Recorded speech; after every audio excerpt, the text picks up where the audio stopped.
Properties of electric field lines लिखा आपने heading? Yes. पहले समझ लेते हैं इलेक्ट्रिक फील्ड लाइंस है क्या। इलेक्ट्रिक फील्ड समझ में आई? हाँ, दिखती है क्या? नहीं। तो उसको विजुअलाइज करने के लिए हमने अपना एक रिप्रेजेंटेशन बना लिया। हमने अपना एक रिप्रेजेंटेशन बना लिए उसको विजुअलाइज करने के लिए, समझने के लिए। ऑन पेपर समझना था इसलिए हमने उसका एक उसको विजुअलाइज करने के लिए एक तरीका बनाया, ठीक है, जिनको हम बोलते हैं इलेक्ट्रिक फील्ड लाइंस। ठीक है, अब मान लो कहीं पे एक पॉजिटिव चार्ज है, तो हमने हम ऐसा अज्यूम करके चलते हैं कि इस पॉजिटिव चार्ज से इलेक्ट्रिक फील्ड लाइंस होगी वो ऐसे रेडियली आउटवर्ड निकलती है। कैसे निकलती है? Radially outward. कैसे? Radially outward. ठीक है, ऐसे गोले में। ठीक है, तो ये बात सेंस भी बना रही है। सोचो कोई पॉजिटिव चार्ज अगर इधर आएगा, ठीक है, उसकी भी रेडियली आउटवर्ड होगी, इसकी भी रेडियली आउटवर्ड है, बराबर। तो जब दोनों ऐसा बाहर की तरफ एक दूसरे की फील्ड निकाल रहे तो एक दूसरे को क्या महसूस होगा? रिपल्शन। ठीक है, और कहीं पे अगर नेगेटिव चार्ज है तो इसके पास भी इलेक्ट्रिक फील्ड होगी, लेकिन हम इसके लिए अज्यूम करते हैं तो इलेक्ट्रिक फील्ड लाइंस होती है दैट इज रेडियली इनवर्ड। कैसी होती है? ये जो मैं लाइन बना रहा हूं इसी लाइन को बोलते हैं इलेक्ट्रिक फील्ड लाइन। ठीक है, और ये लाइन जैसे ये पॉजिटिव की लाइन है तो ये कहां तक एक्सटेंड होगी? इंफिनिटी तक। समझ में आया? क्लियर है? ठीक है, so for positive charge this electric field line looks like radially outward and for a negative charge it looks like radially inward. अब देखो कहीं पॉजिटिव है कहीं नेगेटिव है। अब ये नेगेटिव को इमेजिन करो ये रेडियली इनवर्ड ले रहा है, तो कहीं पे अगर पॉजिटिव चार्ज होगा, ठीक है, यहाँ नेगेटिव चार्ज है, नेगेटिव की रेडियली इनवर्ड है, तो क्या ये सेंस नहीं बना रहे पॉजिटिव चार्ज इसकी तरफ आएगा? ठीक है, देखो ये इधर जा रही है ये भी अंदर ही आ रही है, तो ऐसा नहीं लग रहा दोनों ऐसे आ जाएंगे? समझ में आया? क्लियर है? और पॉजिटिव ये भी बाहर की तरफ फेंक रहा है वो भी बाहर की तरफ फेंक रहा है, तो दोनों बाहर की तरफ फेंक रहे हैं तो एक दूसरे को धक्का देंगे, बराबर। ये दोनों का डायरेक्शन सेम है, मतलब दोनों एक दूसरे से अट्रैक्ट होंगे। ऐसा लग नहीं रहा, देखो इसकी इनवर्ड है और ये आउटवर्ड है, तो ऐसा नहीं लग रहा है दोनों एक साथ आ जाएंगे। क्लियर है? समझ में आया? ठीक है, मतलब इसकी इलेक्ट्रिक फील्ड लाइन भी आसपास वाले को यहाँ लाना चाहती है और इसकी इलेक्ट्रिक फील्ड लाइन भी इसी डायरेक्शन में आना चाहती है, तो ये दोनों एक दूसरे से क्या होंगे? अट्रैक्ट। और अगर कोई दो पॉजिटिव चार्ज या दो नेगेटिव चार्ज है तो एक दूसरे को क्या करेंगे?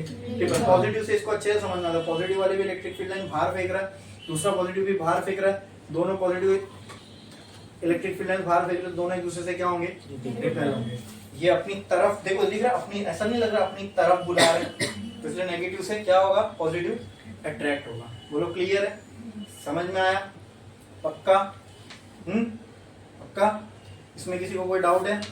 इलेक्ट्रिक फील्ड लाइन क्या होती है? इलेक्ट्रिक फील्ड को विजुअलाइज करने का एक तरीका है, ठीक है, जिसका इलेक्ट्रिक फील्ड का रिप्रेजेंटेशन बना लिया हमने, जिसको हम क्या बोलते हैं? Electric field lines. तो इनके बनाने के लिए कुछ रूल्स हैं, कुछ प्रॉपर्टीज है। पहला तो मैंने बता दिया कि पॉजिटिव के लिए कैसे होगी, नेगेटिव के लिए कैसे होगी। अब ये प्रॉपर्टीज है कुछ, आओ हम लोग इसको देखते हैं। ठीक है,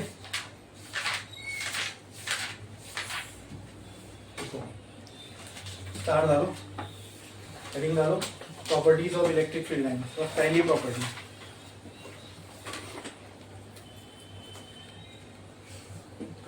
ठीक है,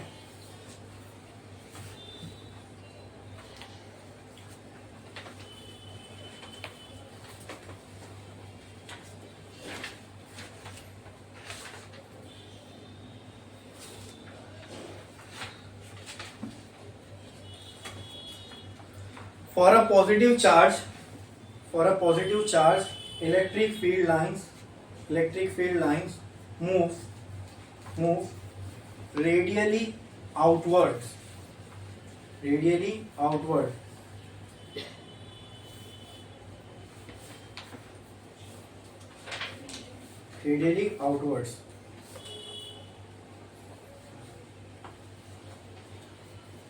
देखें? Yes. Second, for a negative charge क्या होगा? Electric field lines move radially. बाजू में आप छोटा छोटा सा ऐसा डायग्राम में भी बना सकते हो, ठीक है।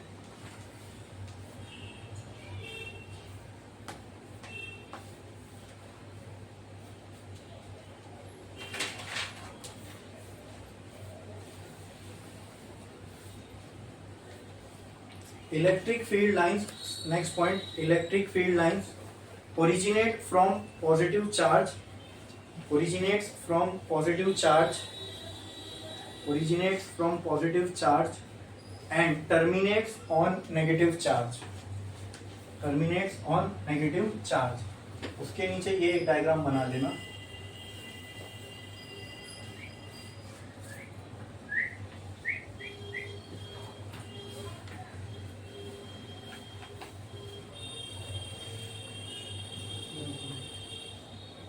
originates from positive charge and terminates on negative charge, उसके नीचे ये डायग्राम बना लो, एक पॉजिटिव एक negative.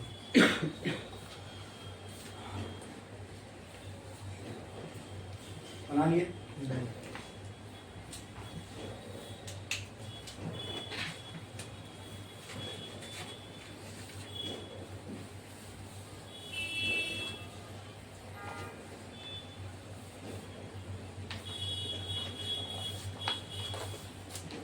Next point.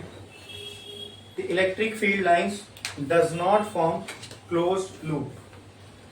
The electric field lines does not form closed loop. Electric field lines does not form closed loop. Okay? Loop LOOP, क्या होता है इसका? Close path. कोई कहीं पे भी अगर एक क्लोज पाथ है, जैसे साइकिल में देखे थे थर्मोडायनामिक्स में कि क्लोज पाथ है, मतलब जहां से कोई चीज शुरू हो रही है वहीं जाके खत्म हो रही है, तो ये एक लूप बन गया, क्लोज पाथ. समझे? क्लोज पाथ को लूप बोलते हैं. ठीक है. They do not form a close loop. ठीक है. Next, they do not terminate in space. जहां दे लिख रहा हूं मतलब वहां क्या आएगा? Electric field lines. ठीक है. ये हम इलेक्ट्रिक फील्ड लाइंस के बारे में डिस्कस कर रहे थे. They do not terminate in space.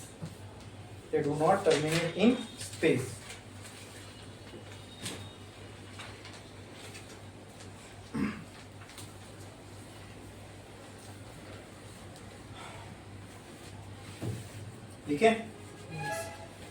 Next, the density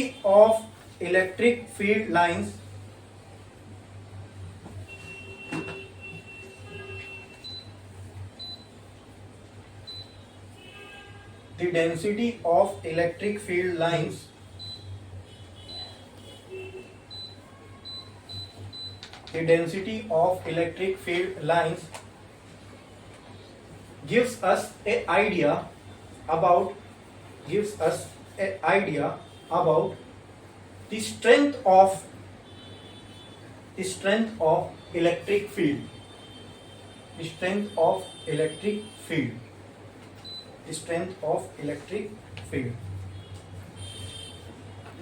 The density of electric field lines gives us the idea of electric field. ठीक है.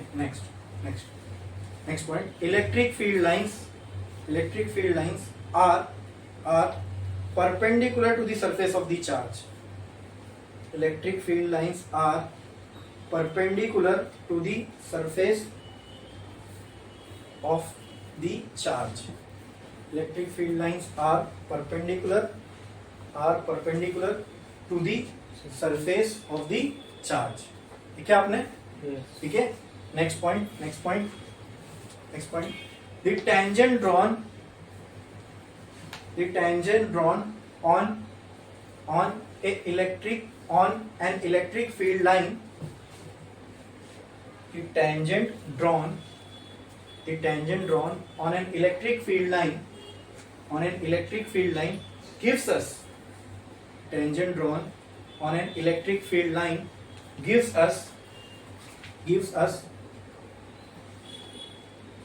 the direction of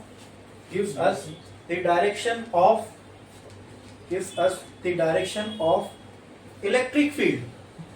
Gives us the direction of electric field at that point.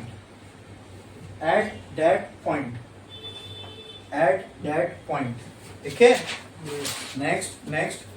Two electric field lines two electric field lines की मस्त notes दे रहा हूं ना आप लोग को, अगर कोई एंट्रेंस करेगा ना ये उसके लिए भी काम आएगी। इतनी मस्त नोट्स है इलेक्ट्रिक फील्ड लाइंस के ऊपर, एक एक पॉइंट इसमें कवर है। Two electric field lines can never intersect each other. Two electric field lines can never intersect each other. Two electric field lines can never intersect each other. Next next next next next next. The electric field lines are repelled by positive charge. The electric field lines are repelled by positive charge. Electric field lines are repelled by positive charge. The electric field lines are repelled by positive charge and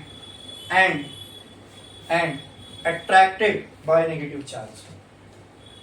And attracted by negative charge and attracted by negative charge. ठीक है।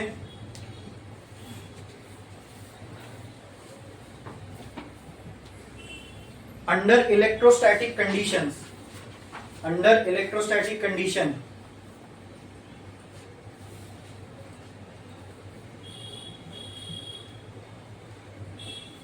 electric field inside a conductor is zero. Electric field inside a conductor is zero.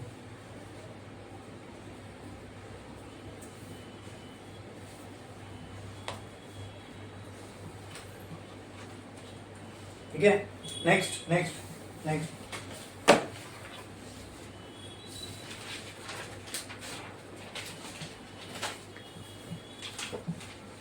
more the angle between the electric field lines, more the angle between the electric field lines,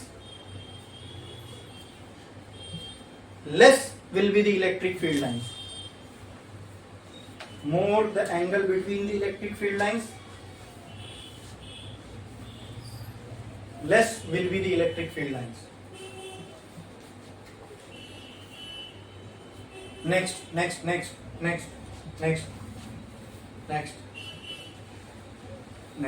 Parallel, comma, straight, comma, equidistance,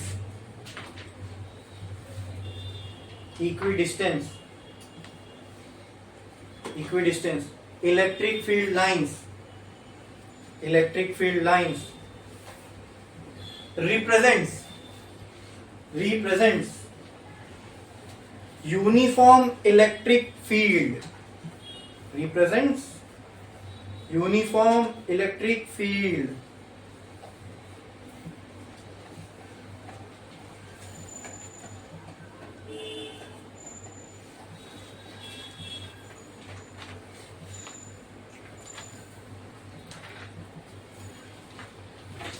और एक point इसमें add कर दो, the number of electric field lines, the number of electric field lines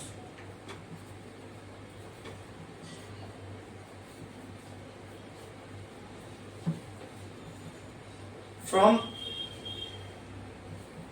और to a charge, from or to, cut करो, from to cut करो, the number of electric field lines is directly proportional to the magnitude of charge. Number of electric field lines is directly proportional to the magnitude of charge.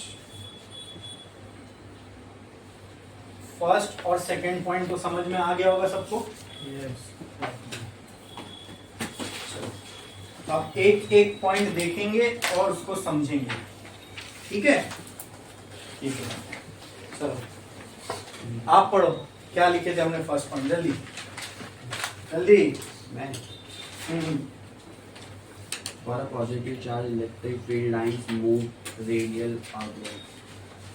वो समझे थे? अगर कहीं पे एक positive charge है तो इसके लिए इलेक्ट्रिक फील्ड लाइंस कैसे आएंगी? रेडियली। रिप्रेजेंट करने का तरीका इलेक्ट्रिक फील्ड लाइंस को, बराबर? ठीक है, ओके। नेक्स्ट पॉइंट आप पढ़ो। For a negative charge, electric field move inward. अगर कहीं पे एक नेगेटिव चार्ज है तो उसके लिए इलेक्ट्रिक फील्ड लाइन कैसी होगी? Inwards, radially inwards. क्लियर है, समझ में आया? आप पढ़ो next point. Electric field line originate from positive charge and terminate negative charge. Terminate और नेगेटिव चार्ज, वो अपने को यहां से समझ में आएगा। देखो, अगर कहीं पे ऐसा केस है जहां पर पॉजिटिव और नेगेटिव दोनों चार्ज एग्जिस्ट कर रहे हैं, ठीक है, ठीक है, तो वहां पे क्या होगा?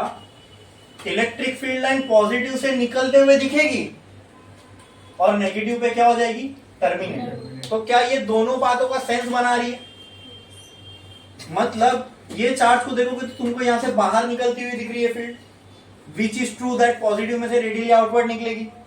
अगर तुम इसको देखोगे तो तुमको ये भी सेंस बनेगा कि इसमें अंदर आ रही है फील्ड, जो ये बात सेंस बना रही है कि नेगेटिव के लिए रेडियली इनवर्ड होती है। अगर कहीं पे पॉजिटिव नेगेटिव साथ में रखे तो वहां तुमको क्या देखने को मिलेगा? पॉजिटिव से ओरिजिनेट होकर नेगेटिव पे टर्मिनेट हो जाएगी। क्लियर है? आप पढ़ो नेक्स्ट पॉइंट। क्या था? Under electrostatic condition, electric field inside a conductor is zero. ये था? नहीं, इसके बाद वाला जस्ट नेक्स्ट पॉइंट, इसके बाद। Electric field line does not को पढ़ने दो जल्दी। Electric field line does not form closed loops. ठीक है, अब ये ना दोस्तों आप लोगों को कब समझ में आएगा मालूम? जब हम आपको मैग्नेटिक फील्ड लाइन समझ में, मतलब मैग्नेटिक फील्ड लाइन का बिहेवियर आप समझोगे। देखो, कहीं पे मान लो एक मैग्नेट है, यहाँ उसका नॉर्थ पोल है, यहाँ साउथ पोल है। हमने इलेक्ट्रिक फील्ड लाइन में क्या देखा? ऐसा समझ लो, north is acting like positive, समझने के लिए एनालॉगी बता रहा हूं मैं, and south is acting like negative. हमने देखा कि इलेक्ट्रिक फील्ड लाइन पॉजिटिव से ओरिजिनेट होती है, नेगेटिव पे टर्मिनेट होती है। तो मैग्नेट के लिए कैसा होगा? नॉर्थ से ओरिजिनेट होगी, साउथ पे टर्मिनेट। नॉर्थ से ओरिजिनेट, साउथ पे टर्मिनेट। तो नॉर्थ से ओरिजिनेट हुई, साउथ पे टर्मिनेट। नॉर्थ से ओरिजिनेट हुई, साउथ पे। तो यहाँ पे नॉर्थ से निकलती हुई दिख रही है, जैसे पॉजिटिव से निकलती हुई दिख रही है। साउथ पे टर्मिनेट होती हुई दिख रही है, जैसे नेगेटिव पे अंदर आती हुई दिख रही है, टर्मिनेट होती हुई दिख रही है। ठीक है, लेकिन मैग्नेट के अंदर क्या होता है मालूम है? आउटसाइड द मैग्नेट तो नॉर्थ टू साउथ जाती है, लेकिन inside the magnet south to north भी जाती है। मैग्नेटिक फील्ड लाइंस क्या? मतलब अब मैग्नेटिक फील्ड लाइंस, अगर मैं ये इसको देखो, नॉर्थ से साउथ निकली, साउथ से नॉर्थ पे, क्या ये क्लोज लूप बन रहा है? क्लोज पाथ बन रहा है? हाँ हाँ। आप कभी नहीं देखोगे कि नेगेटिव से पॉजिटिव चार्ज से इलेक्ट्रिक फील्ड है। इलेक्ट्रिक फील्ड लाइन कभी आप नहीं देखोगे जैसे पॉजिटिव से नेगेटिव तो आ गई इलेक्ट्रिक फील्ड लाइन, ऐसी जाती हुई कभी नहीं देखोगे। मतलब या तो चलो ऐसी आ गई यहाँ पे, ऐसी जाती तो ये क्लोज लूप नहीं बन जाता मैग्नेट जैसा। लेकिन फिर ये वॉयलेट कर रहा है ना, जो हमने पहला दूसरा पॉइंट लिखे उसको। अगर मैं यहां से यहां जाती हुई अगर एक इलेक्ट्रिक फील्ड लाइन बना दूं तो ये तो नेगेटिव से रेडियली आउटवर्ड निकल गई और पॉजिटिव में रेडियली इनवर्ड जा रही है, which is not true, which is not possible. That is why electric field line can not form. दोस्तों ये जो पॉइंट है ना क्लोज लूप वाला, ये बहुत इंपॉर्टेंट है। क्यों मालूम है? ये आप ये मैग्नेटिक फील्ड लाइन और इलेक्ट्रिक फील्ड लाइन को अलग कर रहा है। कैसे डिफरेंट है electric field line magnetic field line से, ये वो बता रहा है। क्योंकि magnetic field lines can form close loop but electric field line can not form close loop. उसका रीजन मैंने बता दिया। वॉयलेट करके देखो उसको, वॉयलेट किया मैंने, क्लोज लूप बना दिया, तो हो क्या रहा है? इम्पॉसिबल चीज। मतलब नेगेटिव से radially outward electric field line निकल रही है और पॉजिटिव में रेडियली इनवर्ट जा रही है, विच इज नॉट पॉसिबल। आई बात समझ में? क्लियर है? क्लियर है? क्लियर है? नेक्स्ट पॉइंट पढ़ो आप। They do not terminate in space. हाँ, अब ये तो बात थी दोस्तों, अगर चार्ज आजू बाजू रखे हो तो। अगर मान लो यहाँ कोई चार्ज ही नहीं होता तो ये इलेक्ट्रिक फील्ड लाइन कहाँ जाके टर्मिनेट होती? कहीं नहीं, इनफाइनाइट तक जाती रहती है ना। अगर स्पेस में अगर छोड़ दो इलेक्ट्रिक फील्ड लाइन को फैलने के लिए तो कहाँ टर्मिनेट होगी? कहीं नहीं। इंफिनिटी पे तो कहीं नहीं ना। They do not terminate in space. समझ में आया ये पॉइंट? समझा कि नहीं समझा? पक्का? आपने पढ़े? पढ़ो। The density of electric field line is us idea about the strength of electric. हाँ चलो मैं आपको एक बना के बताता हूँ डायग्राम, ठीक है। मान लो ये इलेक्ट्रिक फील्ड लाइन है, ठीक है। इसमें 3 पॉइंट मैं बोलता हूँ, यहाँ पॉइंट ए, यहाँ पॉइंट बी और यहाँ पॉइंट सी। डेंसिटी क्या पढ़ा आपने? The density of electric field lines gives us the idea about what? Strength of, मतलब इलेक्ट्रिक फील्ड की डेंसिटी से आप ये पता लगा सकते हो कि कहाँ इलेक्ट्रिक फील्ड ज्यादा है, कहाँ, मतलब इलेक्ट्रिक फील्ड लाइंस को देखकर खाली आप पता लगा सकते हो कि कहाँ इलेक्ट्रिक फील्ड की ताकत ज्यादा होगी, कहाँ कम होगी। तो देखो डेंसिटी का मतलब जहां आपको भीड़ दिखे ना इलेक्ट्रिक फील्ड लाइंस की, मतलब वहां डेंसिटी ज्यादा है इलेक्ट्रिक फील्ड लाइन की। जहां आपको इलेक्ट्रिक फील्ड लाइंस की भीड़ कम दिखे, मतलब वहां इलेक्ट्रिक फील्ड लाइंस की डेंसिटी। तो जहां इलेक्ट्रिक फील्ड लाइंस गुच्छे में आपको दिख रही है, बहुत ज्यादा एक साथ दिख रही है, वहां इलेक्ट्रिक फील्ड भी क्या होगी? और जहां इलेक्ट्रिक फील्ड लाइंस कम दिख रही है, वहां पे इलेक्ट्रिक फील्ड भी क्या होगी? तो अगर मैं आपसे पूछूं relation between electric field at A and electric field at B, तो आप क्या बोलोगे? Electric field at A is greater than electric field at B, और इसी के आगे इलेक्ट्रिक फील्ड एट सी लगा दूं तो बी ग्रेटर है सी से। तो इन तीनों का रिलेशन पूछो तो आप क्या बोलोगे? ए पे सबसे ज्यादा, बी पे उससे कम, सी पे, क्योंकि यहाँ पे आपको डेंसिटी ज्यादा दिख रही है, यहाँ थोड़ी कम है, यहाँ सबसे कम है। जहाँ क्लोज होंगी, जहाँ इलेक्ट्रिक फील्ड लाइन क्लोज होंगी, वहां पे इलेक्ट्रिक फील्ड की वैल्यू, जहां इलेक्ट्रिक फील्ड लाइन दूर होंगी, वहां पे इलेक्ट्रिक फील्ड की वैल्यू कम होगी। समझ में आया? क्लियर है? पक्का? इसमें किसी को कोई डाउट, कोई दिक्कत, कोई परेशानी? ये पॉइंट समझ में आया सबको? हाँ, आप पढ़ो नेक्स्ट पॉइंट क्या था? Electric field lines are perpendicular to the surface of the charge. हाँ ये। अब फॉर ऑल प्रैक्टिकल पर्पस, अब चार्ज तो इलेक्ट्रॉन को मैंने कहा ना हमने देखा नहीं है, दिखता कैसे? इलेक्ट्रॉन को हमने देखा नहीं, दिखता कैसे? लेकिन फिर भी चार्ज को हम कैसा मानते हैं? स्फेरिकल। ऐसा मानते? हम मानते हैं कि ऐसे स्फेरिकल शेप का होगा, बनाते ऐसी है ना चार्ज को, देखिए थोड़ी ऐसे स्फीयर है, ऐसा आड़ा टेढ़ा कैसा भी रहेगा तो मालूम है क्या हमको? नहीं है। तो for all practical purpose and हमारी थियरी को समझने में आसानी हो, इस वजह से हम लोग इसको क्या मान के चलते हैं? क्या ये स्फेरिकल है, ठीक है। सेंस बनाता है स्फेरिकल होना, इसके लिए हम इसको क्या मान के चलते हैं? स्फेरिकल है चार्ज, ठीक है। तो अगर चार्ज स्फेरिकल है और इसमें से इलेक्ट्रिक, और क्या पढ़ा था अपने पॉइंट, फिर से पढ़ो।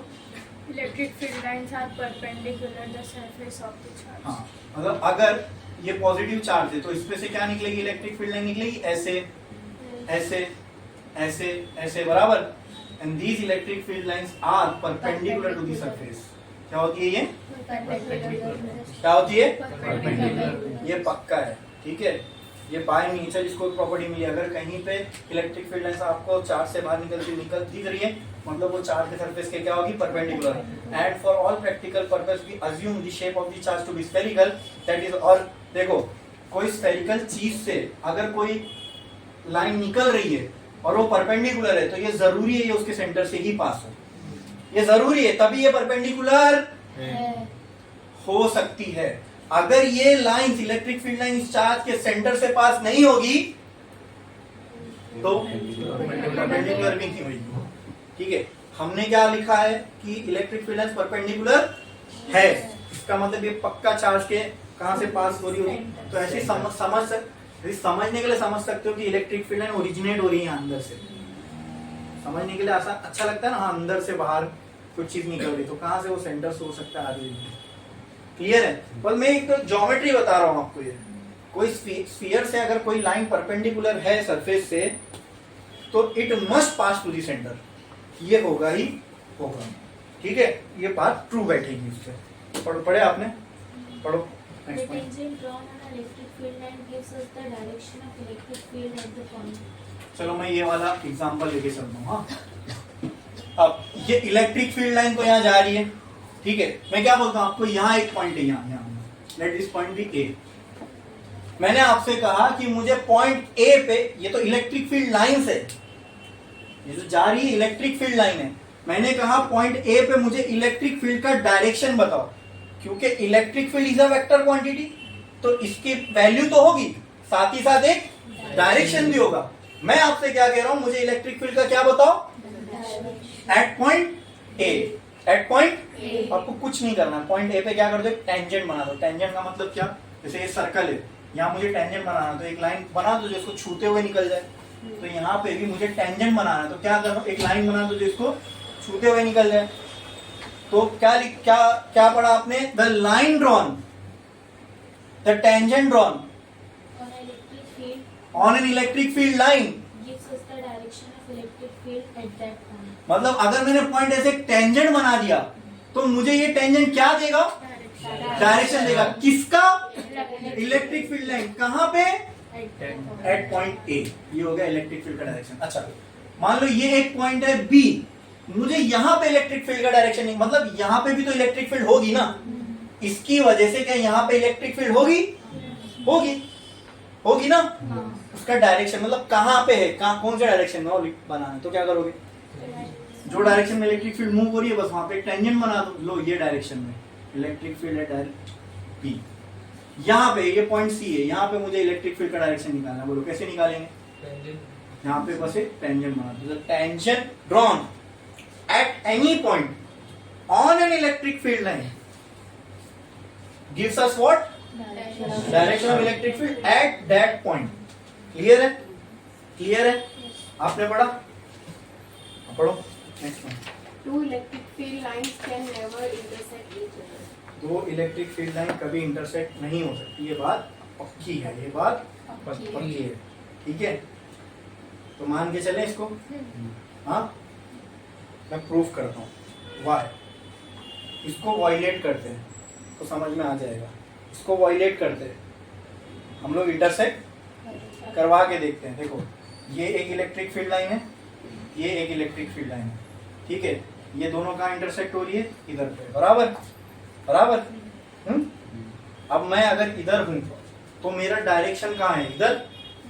क्या इसी वक्त में मेरा डायरेक्शन इधर हो सकता है, कोई टाइम में क्या मैं एट अ टाइम दो डायरेक्शन में हो सकता हूँ, नहीं हो सकता ना, इट इज नॉट पॉसिबल। चलो अगर इंटरसेक्ट हुआ तो देखते हैं। मुझे बताओ इस पॉइंट पे, ये है इलेक्ट्रिक फील्ड लाइन नंबर 1, इसकी है इलेक्ट्रिक फील्ड लाइन नंबर 2।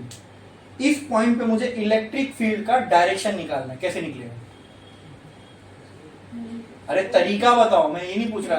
हाँ जी, तो ये पॉइंट से मैंने टेंजेंट बना दिया, तो फर्स्ट वाली लाइन को मैं टेंजेंट बना दिया, तो ये ऐसी जा रही है, इलेक्ट्रिक फील्ड ऐसी जा रही है, तो मैंने इसके लिए टेंजेंट बना दिया ये, तो ये हो गई इलेक्ट्रिक फील्ड 1 का टेंजेंट ये डायरेक्शन में। अरे अरे, लेकिन ये पॉइंट पे तो एक और इलेक्ट्रिक फील्ड लाइन क्रॉस हो रही है, उसका टेंजेंट कैसे बनेगा, उसका टेंजेंट ऐसे बनेगा। मतलब एक ही पॉइंट पे मुझे क्या ये इलेक्ट्रिक फील्ड, मैंने डायरेक्शन निकालने के लिए सही तरीका अपनाया, I have drawn a tangent to that point, तो मुझे किसका डायरेक्शन दे देगा, इलेक्ट्रिक फील्ड का। अब अगर ये दो इलेक्ट्रिक फील्ड इंटरसेक्ट हो रही है तो मुझे एक ही पॉइंट पे इलेक्ट्रिक फील्ड के कितने डायरेक्शन मिल रहे हैं, दो। तो कोई चीज एक ही टाइम पे दो डायरेक्शन में हो, ये पॉसिबल नहीं है, इस वजह से ये हो नहीं सकता, समझे। इलेक्ट्रिक फील्ड लाइन एक दूसरे को इंटरसेक्ट करेगी नहीं, हो ही नहीं सकती ना जो चीज, समझ में आया, क्लियर है। हाँ देखो, ये हम बोल रहे इसलिए नहीं हो रहा है, ये हो रहा है इसलिए हम ये बोल रहे हैं, समझे, क्लियर है। हाँ पढ़ो अब नेक्स्ट पॉइंट क्या था।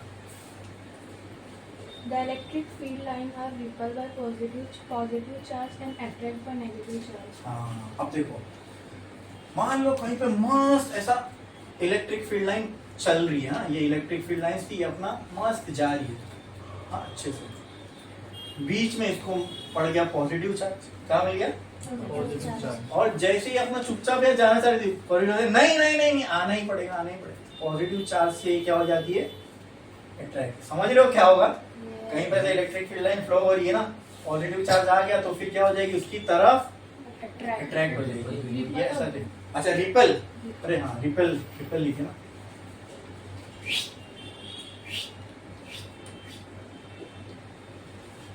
क्या होगी, रिपेल, ठीक है, तो ठीक है, तो वही नेगेटिव के लिए क्या होगा, अट्रैक्ट होगी, तो नेगेटिव के लिए कैसे जाएगा, जैसा पहले इलेक्ट्रिक फील्ड चार्ज आगे पॉजिटिव है कि नेगेटिव, ये अगर अच्छा वेरी गुड क्वेश्चन। हाँ अभी इसको इमेजिन करो आप सोचो ये इलेक्ट्रिक फील्ड लाइन मैंने ऐसी बनाया हूं, सोच के देखो ये कहां से आ रही है, मतलब यहाँ पे कोई क्या होगा, वेरी गुड, पॉजिटिव चार्ज होगा। ये अंडरस्टूड है, समझ में आया। अगर यहाँ पे आपको इलेक्ट्रिक फील्ड लाइन जाती थी मतलब ये कहां से आ रहा होगा, सामने क्या है, पॉजिटिव चार्ज। पॉजिटिव पॉजिटिव वैसे भी रिपेल करते हैं। आप समझ में आया why we are saying the electric field lines repels each other. कहीं पे आ रही इलेक्ट्रिक फील्ड लाइन, तो अगर मैं ऐसी इलेक्ट्रिक फील्ड लाइन बना रहा हूँ तो जाहिर सी बात है यहाँ पे क्या होगा, तो आप इमेजिन कर सकते हो वहां क्या होगा, नेगेटिव, नेगेटिव होगा। अगर नेगेटिव होगा तो यहाँ टर्मिनेट हो जाएगी, हाँ, और पॉजिटिव रहा तो इलेक्ट्रिक फील्ड लाइन रिपेल। यहाँ एक नेगेटिव चार्ज है, अभी इलेक्ट्रिक फील्ड लाइन जा रही है, इसको अपनी तरफ क्या करेगी, अट्रैक्ट, ठीक है, इसलिए तो यहाँ टर्मिनेट भी हो जाती है ना, क्योंकि अट्रैक्ट कर रही है इलेक्ट्रिक फील्ड लाइंस को अपनी तरफ, समझे ना, क्लियर है, समझे। अच्छा मैं आपको एक बोलता हूँ, ये एक प्लेट है, this is positively charge, this is negatively charge. मुझे बताओ इलेक्ट्रिक फील्ड लाइंस का अगर मुझे डायरेक्शन बनाना है तो कैसे बनेगा, right to left, left to right. ऐसे मैं बोल सकता हूँ यहाँ पे एक इलेक्ट्रिक फील्ड लाइंस एग्जिस्ट करेगी तो यहाँ से आ जाएगी। अगर यहाँ इलेक्ट्रिक फील्ड लाइन एग्जिस्ट कर रही है पॉजिटिव और नेगेटिव चार्ज होने की वजह से, तो क्या यहाँ इलेक्ट्रिक फील्ड भी होगी, तो there exist electric field between two positive and negative plate. हाँ समझे, बैटरी में होती है, बैटरी का एक साइड पॉजिटिव होता है, एक साइड नेगेटिव, बीच में क्या है, इलेक्ट्रिक फील्ड है, एंड इलेक्ट्रिक फील्ड की वजह से वहाँ वोल्टेज भी जनरेट होता है। अब आगे हम लोग देखेंगे इलेक्ट्रिक फील्ड और वोल्टेज में क्या रिलेशन है, आगे है इस चैप्टर में। वोल्टेज में उसको हम लोग यहाँ पोटेंशियल बोलेंगे, क्या बोलेंगे, पोटेंशियल, खैर वो आगे बात की बात है। आपने पढ़े, हाँ पढ़ो, next point. Under electrostatic condition, electric field inside a conductor is zero. अब ये जो पॉइंट है ना, इस पे हम लोग आगे डिस्कस करेंगे जब ऐसा कोई केस आएगा, कंडक्टर हमारे सामने होगा, उसमें से इलेक्ट्रिक फील्ड लाइन जारी होंगी, वो कैसे जीरो होगी वो हम उसमें देखेंगे, ठीक है।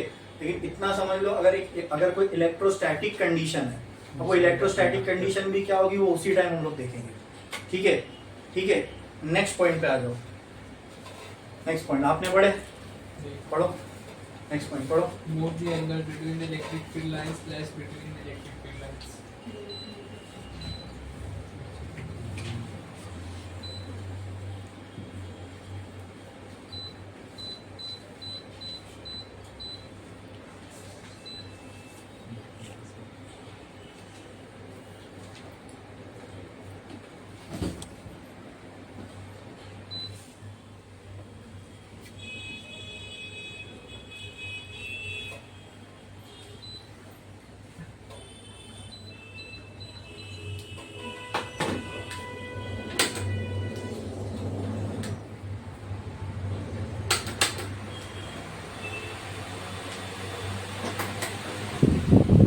More the angle between electric field line, more the angle between electric field lines, पकड़ के रखो, more the angle between electric field lines, less is the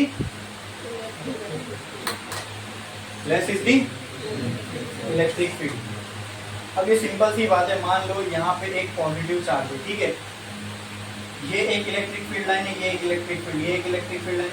अब इन दोनों के बीच में अगर एंगल ज्यादा होगा तो नंबर ऑफ लाइन यहाँ कम बैठेंगी ना, और अगर इन दोनों के बीच में एंगल कम होगा यानी क्लोजनेस ज्यादा, ऐसा ऐसा ऐसा, तो यहाँ पे ज्यादा नंबर ऑफ लाइन बैठेगी। समझ में आया, क्लियर है, समझे कि नहीं समझे, पक्का पक्का, नहीं समझा, नहीं क्या नहीं समझा, बोलो बोलो। अभी यहाँ पे अगर ये दोनों के बीच में अगर एंगल जैसे दो इलेक्ट्रिक फील्ड लाइन, अगर ये दो के बीच में मान लो 180 का एंगल है, तो ये यानी दो इलेक्ट्रिक फील्ड लाइन 180 के एंगल में ही एग्जिस्ट कर सकती है, ठीक है। तो यहाँ एक इलेक्ट्रिक फील्ड लाइन होगी, इसके बाद सीधा इधर ही एक होगी ना, हाँ। अब मैं अगर बोलूं दो इलेक्ट्रिक फील्ड लाइन के बीच में एंगल लेट से 10 डिग्री का है, तो यहाँ एक 10 के बाद एक, फिर 10 के बाद एक, तो ऐसी 300 कितनी 36 हो जाएगी। समझ में आया, मैं ये नहीं बोल रहा, अगर ये क्राइटेरिया ही हम लोग बना दे कि दो के बीच में इतना एंगल होना चाहिए बराबर, तो अगली 10 के बाद, फिर अगली 10 के बाद, अगली 10 के बाद, समझ में आ रहा है, ऐसे ऐसे ऐसे ऐसे एंगल पे अगर हम लोग जाएं सेंटर से नाप के। समझा कि नहीं समझा? समझा। अच्छा, फिर नेक्स्ट पॉइंट क्या था? कौन बचा है? आखिर कौन बचा है? इसमें तो सबसे पहले पढ़ा था ना। ये पढ़ा। हाँ बोलो, पढ़ो। Parallel state equal parallel field represent uniform electric field. देखो पैरेलल मतलब ऐसे ही होता है। हाँ, स्ट्रेट भी बनाया हूं मैंने। एंड इक्वी डिस्टेंस मतलब अगर इसके बीच में डिस्टेंस दी है तो इनके बीच में भी ये क्या, यहाँ ऐसी कहीं पे अगर आप इलेक्ट्रिक फील्ड लाइन देखो तो ये क्या रिप्रेजेंट करता है मालूम? Uniform electric field. यूनिफॉर्म का मतलब इसके हर पॉइंट पे इलेक्ट्रिक फील्ड की वैल्यू, जैसे कि अगर मैं ले लूं पॉइंट ए, यहाँ ले लूं पॉइंट बी एंड यहाँ ले लूं पॉइंट सी, और अगर मैं आपसे पूछूं what is the relation between E A, E B and E C, तो आप क्या बोलोगे? ग्रेटर नहीं, सब इक्वल है। क्यों? क्योंकि यहाँ कौन सी इलेक्ट्रिक फील्ड बनी है? Uniform electric field. ठीक है, और लास्ट में क्या लिखे हमने? पढ़ो। नंबर ऑफ किसकी कौन पढ़ा है? आप पढ़ो।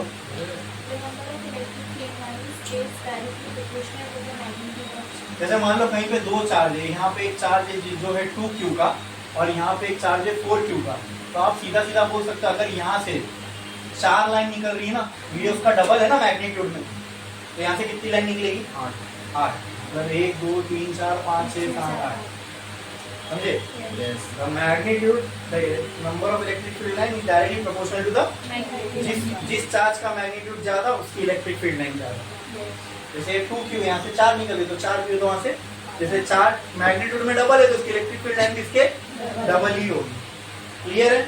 तो ये सारी इसकी प्रॉपर्टीज है इलेक्ट्रिक फील्ड लाइन। ये समझना बहुत जरूरी था, ठीक है? आगे हम एक और सरफेस, एक चीज पढ़ना है जिसका नाम है इक्विपोटेंशियल सरफेस। उसमें भी इलेक्ट्रिक फील्ड से कुछ लेना देना है। तो यहाँ पे ये सारे डायरेक्शन कहाँ एंड होती है, कहाँ टर्मिनेट होती है, क्लोज लूप फॉर्म करती है, ये सब प्रॉपर्टी इलेक्ट्रिक फील्ड के हमको मालूम, इलेक्ट्रिक फील्ड लाइंस के हमको मालूम होना चाहिए। तो वो हमको इलेक्ट्रिक फील्ड के बारे में बहुत सारी चीजें बताती है। ठीक है, इलेक्ट्रिक फील्ड होती है तो मालूम है ना। इलेक्ट्रिक फील्ड के बारे में अगर कुछ जानना है तो वो हम उसकी इंफॉर्मेशन हमको कौन देगा? Electric field line. समझे? क्लियर है? चलो, यहाँ हो गया इलेक्ट्रिक फील्ड लाइन। नेक्स्ट एक लाइन छोड़ो, स्टार डालो, एक लाइन छोड़ो, स्टार डालो और लिखो इलेक्ट्रिक फील्ड, ऐसा लिखो mathematical relation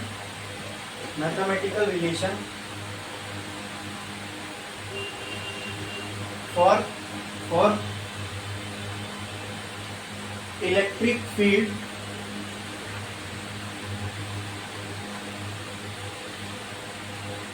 due to point charge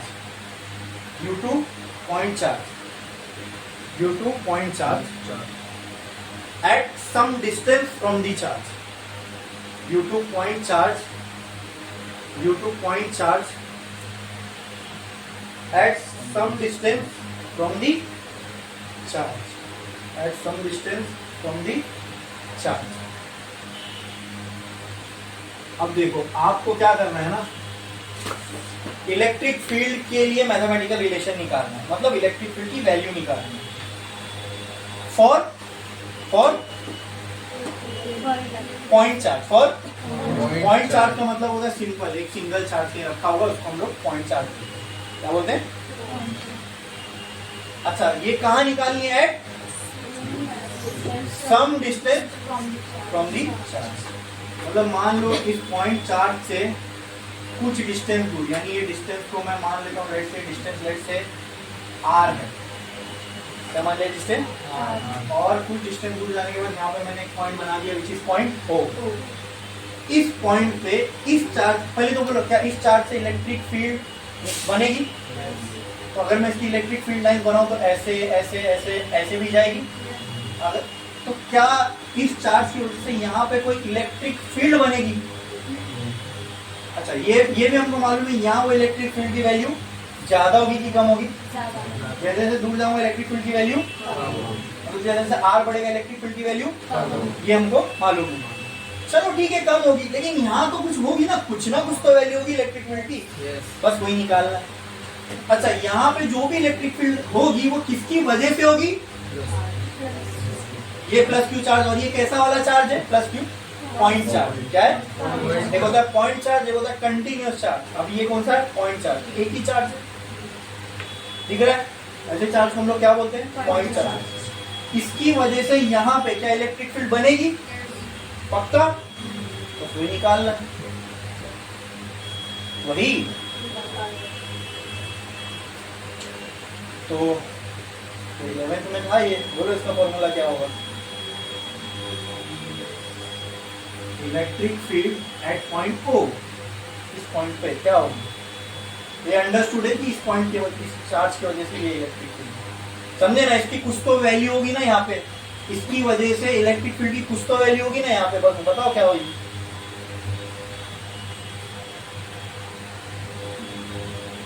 अरे ये एकदम बेसिक है इलेक्ट्रिक फील्ड का, एकदम बेसिक। सबसे पहला फॉर्मूला है ये इलेक्ट्रिक फील्ड का।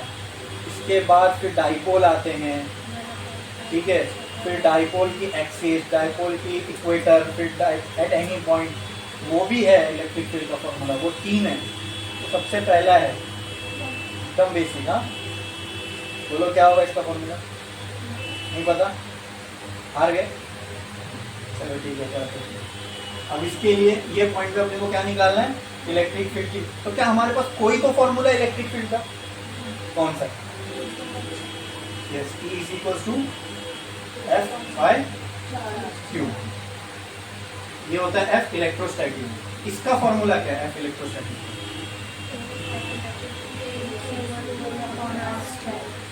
तो अगर किसी तरीके से, पहली बात तो मैं इलेक्ट्रिक फील्ड निकाल सकता हूं, ठीक है? उसके लिए मेरे को क्या क्या चाहिए पहले समझो। फोर्स। क्या चाहिए? फोर्स। लेकिन फोर्स लगाने के लिए क्या चाहिए? जब ये चार्ज ही नहीं होगा तो फोर्स किस पे लगाओगे? सही है कि नहीं सही? और फोर्स का भी फॉर्मूला देखोगे तो आपको एक बात समझ में आएगी। यहाँ पे 2 चार्ज है, एक तो चलो ये खुद हो गया, दूसरा वाला वो भी तो नहीं है ना इधर। हाँ, तो चलो यहाँ पे से भी चार्ज की कमी महसूस हो रही है, एक चार्ज की। और इस पे भी आ जाओ। इलेक्ट्रिक फील्ड का अगर ये फॉर्मूला है और इलेक्ट्रिक फील्ड किसी चार्ज पे फोर्स लगाती है, तो फोर्स लगाने के लिए ऑन दी फर्स्ट प्लेस क्या होना चाहिए? चार्ज। अगर मेरे पास यहाँ चार्ज होता तो उस पे लगने वाला फोर्स मैं कूलम लॉ से निकाल सकता था, और वो फॉर्मूला मैं यहाँ रख सकता था। उससे कुछ ना कुछ मुझे इलेक्ट्रिक फील्ड की वैल्यू। लेकिन क्या मेरे पास यहाँ पे कोई चार्ज है? तो फोर्स किस पे लगाऊंगा? अगर चार्ज ही नहीं है तो फोर्स लगा सकता हूं, और फोर्स का जब फोर्स अप्लाई नहीं कर सकता तो फोर्स का फॉर्मूला यहाँ यूज कर सकता हूं। तो फिर इलेक्ट्रिक फील्ड की वैल्यू आ सकती है? नहीं आ सकती, ठीक है। तो इसके लिए मुझे क्या चाहिए? चार्ज होगा तो उस पर क्या लगाऊंगा? फोर्स का फिर फॉर्मूला यूज कर सकता हूं जब दोनों चार्ज होंगे मेरे पास, एक जिस पे फोर्स लग रहा है, एक जो लगा रहा है, बराबर। तो यहां पुट कर सकता हूं, तो किसकी वैल्यू आ जाएगी? लेकिन क्या मेरे पास चार्ज है? अगर चार्ज नहीं है तो फोर्स किस पे लगेगा? किसी पे नहीं। तो क्या फोर्स का फॉर्मूला यूज कर सकता हूं? तो क्या इलेक्ट्रिक फील्ड आएगी? तो यहाँ पे क्या चाहिए? क्या मेरे पास चार्ज है? अगर होता तो फोर्स का फॉर्मूला लग जाता, तो इलेक्ट्रिक फील्ड आती। लेकिन अभी चार्ज है तो फोर्स का फॉर्मूला लगेगा, इलेक्ट्रिक फील्ड आएगी। अगर होता तो फोर्स लगा सकते थे, यूज कर सकते थे फॉर्मूला, उस पर फोर्स लगाते, फिर फोर्स का फॉर्मूला यूज करते, फिर क्या आ जाती? लेकिन है तो फोर्स लगा सकते, तो इलेक्ट्रिक फील्ड आएगी। तो क्या लग रहा है किसकी कमी है यहाँ पे? यस, किसकी कमी है? यहाँ पे हमारे पास एक चीज की कमी है, that is charge. That is charge. But एक लॉ है जो हमको रिस्ट्रिक्ट करता है यहाँ चार्ज लाने से। हाँ, क्या बोला आपने? लॉ ऑफ कंजर्वेशन, ठीक है। तो लॉ ऑफ कंजर्वेशन हम लोगों को रोकता है, क्योंकि हम चार्ज तो क्रिएट कर नहीं सकते, ठीक है। लेकिन अगर नहीं होगा यहाँ चार्ज तो ये इसको यूज नहीं कर सकते, इलेक्ट्रिक फील्ड आएगी नहीं। तो क्या चाहिए अपने को? मतलब यहाँ पर कौन खल रहा है अपने को? चार्ज। इसी की कमी अपने को खल रही है, बराबर। अगर कहीं से चार्ज मिल जाए तो उसको यहाँ रख देंगे, फिर दोनों के बीच का फोर्स आ जाएगा, उससे कुछ इलेक्ट्रिक फील्ड की वैल्यू आ जाएगी। तो क्या कमी की, किसकी कमी महसूस हो रही है यहाँ पे? चार्ज की। सो फॉर दिस पर्पस, ठीक है, फॉर दिस पर्पस हम लोग यहाँ पे एक चार्ज अज्यूम करेंगे। क्या ये कोई रियल चार्ज है? नहीं। That is why it is called as test charge. क्या बोलते हैं इसको? Test charge. Test charge. इस टेस्ट चार्ज को रिप्रेजेंट करते हैं क्यू नॉट से। नॉट मतलब ये है ही नहीं, ठीक है। इस चार्ज का नाम क्या है? Q naught. और इसको क्या बोलते हैं? Test charge. And test charge is always taken as positive. Always taken as always taken as always taken as positive. और इसका खुद का कुछ मैग्नीट्यूड नहीं मानते हम लोग, ठीक है। और इसको कहां से लेके आ रहे हैं? इन्फिनिटी से। इमेजिन करो कि हम लोग इसको कहां से उठा के लेके आए? इन्फिनिटी से। सब इमेजिनरी है ना, ये खुद भी इमेजिनरी चार्ज है, ये एक इमेजिनरी चार्ज है। This is not any real charge, this is a why? Because we felt a need for charge, पर क्रिएट रियल कर नहीं सकते, तो we assumed a imaginary charge for this purpose, calculation purpose. और उस imaginary charge को हमने एक नाम दे दिया विच इज टेस्ट चार्ज, और उसके ऊपर एक चार्ज होगा which is always, test charge is always taken as. तो यहाँ पे मैं मान लेता हूँ एक कौन सा चार्ज है? टेस्ट चार्ज है। बोलो समझ में आया? वो इसलिए समझा रहा था तभी, ताकि समझ में आए कि यहाँ पे क्या किसकी कमी महसूस हो रही है। क्या आपने ये 11 में नहीं समझे थे? यहाँ पे टेस्ट चार्ज रखे होंगे ना, तो पर्पस क्या है भाई उसका, वो तो समझ में आना चाहिए। इस वजह से ये पूरी कहानी समझाया कि आपको खुद लॉजिकली समझ में आए मैं यहाँ टेस्ट चार्ज रख क्यों रहा हूँ, समझे? आगे भी कभी यहाँ टेस्ट चार्ज यूज होगा तो आपको समझ में आएगा यार यहाँ पे खल रही है कमी चार्ज की। अगर होता तो अभी फट से अपना कैलकुलेशन या अपना डेरिवेशन हो जाता, लेकिन नहीं हो पा रहा है बिकॉज वही फोर्स किस पे लगना है? तो वो होता तो फोर्स का फॉर्मूला यूज कर सकता था, वो होता तो इलेक्ट्रिक फील्ड आती, लेकिन है क्या? तो फोर्स लगा सकता हूँ क्या? तो रुक रहा है ना काम उसकी वजह से, सिर्फ एक चार्ज पे। तो वो एक चार्ज हमने क्या कर लिया? अज्यूम, एक इमेजिनरी चार्ज को अज्यूम कर लिया which is called as test charge, is always taken as positive and represented as Q naught. Clear है? चलो अब हमको मालूम है इलेक्ट्रिक फील्ड का फॉर्मूला होता है F इलेक्ट्रोस्टैटिक अपॉन Q। ये Q कौन सा होता है? जिसपे फोर्स लग रहा है। Very good. तो पहले तो F इलेक्ट्रोस्टैटिक का फॉर्मूला यहाँ पे बोलो क्या होगा? ये पहला चार्ज, ये दूसरा। F इलेक्ट्रोस्टैटिक क्या होता है? K Q1 Q0 Q2 by. तो यहाँ बताओ K Q1 की जगह Q, अरे Q पहले जो लगा रहा है, सेकंड पे Q0 अपॉन, ठीक है। और यहाँ पे जो ये Q है इसकी जगह पे क्या आ जाएगा? Q0, बराबर। तो मतलब अगर मैं इलेक्ट्रिक फील्ड का यहाँ पे फॉर्मूला पुट करूँ तो कहना है right K Q Q0 upon R square upon Q0। हाँ हाँ, मैंने क्या किया? F इलेक्ट्रोस्टैटिक की जगह पे ये पुट कर दिया पूरा टर्म। क्या इसमें किसी को कोई डाउट है? बोलो बोलो, पक्का? हाँ, कोई डाउट है किसी को कोई डाउट? बढ़ूं आगे, यहाँ तक समझा? इलेक्ट्रिक फील्ड को मैं ऐसा लिख सकता हूँ K Q Q0 upon R square into, ये ऊपर जाएगा तो पलटी हो जाएगा, 1 अपॉन Q0 हो जाएगा। देखो जो अज्यूम किए तो ऑटोमेटिक कैंसिल ही हो रहा है। इलेक्ट्रिक फील्ड की वैल्यू क्या आ गई? ये सब इलेक्ट्रिक फील्ड हम कहाँ निकाल रहे थे? इलेक्ट्रिक फील्ड है पॉइंट O आ जाएगा ना इधर, क्योंकि अब मैं यहाँ पे क्या यूज कर रहा हूँ? Q0। जिस पॉइंट पे यूज कर रहा हूँ वहां पे जो चार्ज है उसके ऊपर फोर्स लग रहा है। यहाँ मैंने Q0 पुट किया तो यहाँ E की जगह क्या आ जाएगा? O।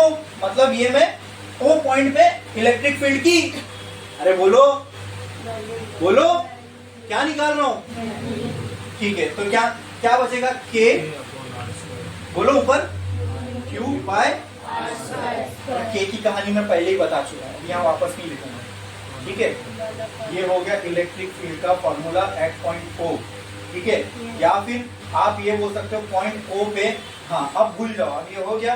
यहाँ पे कोई टेस्ट चार्ज आ रहा है? नहीं आ रहा है। अब भूल जाओ यहाँ पे कोई ऐसा चार्ज था, मतलब इसकी वजह से इस पॉइंट पे बनने वाली इलेक्ट्रिक फील्ड हम निकाल सकते हैं। देखो हाँ निकाल सकते हैं, क्योंकि यहाँ पे इस चार्ज का मैग्नीट्यूड चाहिए और जिस भी पॉइंट पे निकालना है उस पॉइंट का डिस्टेंस चाहिए बस। अच्छा, हमने क्या डिस्कस की थे, ई के बढ़ने पे आर जो है वो, आर के बढ़ने पे ई जो है वो कम होगा, और इन दोनों के बीच में जो रिलेशन है कैसा दिख रहा है आपको, इनवर्स स्क्वायर लॉ को ये फॉलो कर रहा है, मतलब इसका भी ग्राफ ऐसा आएगा, this is the graph of E is inversely proportional to 1 by R square. अब इसका ये इनवर्स लॉ क्या बताता है, इनवर्स लॉ ये बताता है कि अगर आर की वैल्यू थोड़ी भी बढ़ेगी तो ई बहुत ज्यादा कम हो जाएगा, ठीक है, बहुत ज्यादा कम हो जाएगा। देखो मैंने कहा था ना ई इनफाइनाइट पे जाके जीरो होता है, तो इसको आप यहाँ से इमेजिन भी कर सकते हो, इक्वल टू के क्यूब बाय आर को इनफाइनाइट रख दो, क्या इन्फिनिटी की जगह मैं 1/0 लग सकता हूँ?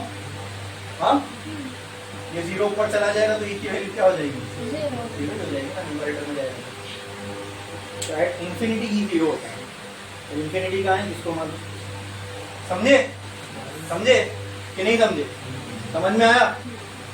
अरे ये 11th का सबसे पहला डेरिवेशन है इलेक्ट्रिक फील्ड के ऊपर, आपको क्या याद रखना है, आपको ये याद रखना है, ये फॉर्मूला। अगर मैं आपसे पूछूं tell me the mathematical relation for electric field for a point charge, तो क्या बोलोगे, के क्यू बाय आर, यानी पॉइंट चार्ज, मान लो ये एक यहाँ पे मैंने एक चार्ज रखा, इससे कुछ डिस्टेंस इधर ये एक पॉइंट है, इसकी वजह से क्या यहाँ इलेक्ट्रिक फील्ड बनेगी, हाँ चारों तरफ बनेगी, तो यहाँ भी बनेगी, इसकी वजह से यहाँ बनने वाली फील्ड मुझे निकालना है, तो क्या क्या क्या चाहिए मुझे, इस चार्ज का मैग्नीट्यूड कितना कूलम है और ये डिस्टेंस, तो मुझे देखो इलेक्ट्रिक फील्ड यहाँ पे कितनी है उसकी वैल्यू, एग्जैक्ट वैल्यू नंबर्स में मिल जाएगी, यहाँ कितनी इलेक्ट्रिक फील्ड है, समझे, क्लियर है, समझ में आया? क्या हेडिंग लगाए थे हमने, मैथमेटिकल रिलेशन, सुनो मैथमेटिकल, यहाँ देखो mathematical relation of electric field due to point charge at some distance from the charge, clear है सबको, इसमें किसी को कोई डाउट है, अच्छे से समझ में आया, पक्का? Electric field at point charge, electric field due to point charge अगर पूछूं तो क्या रिलेशन दिमाग में आना चाहिए, समझे ना? इसमें जो k है इसकी वैल्यू भी आपको मालूम है 9 × 10⁹, क्लियर है? कोई डाउट है इसके अंदर, ये कैसे आया रिलेशन ये भी समझे, हाँ, टेस्ट चार्ज को लाना पड़ा, क्यों लाना पड़ा, वो भी पूरी कहानी समझ में आ गई, पक्का पक्का? हाँ, छापो।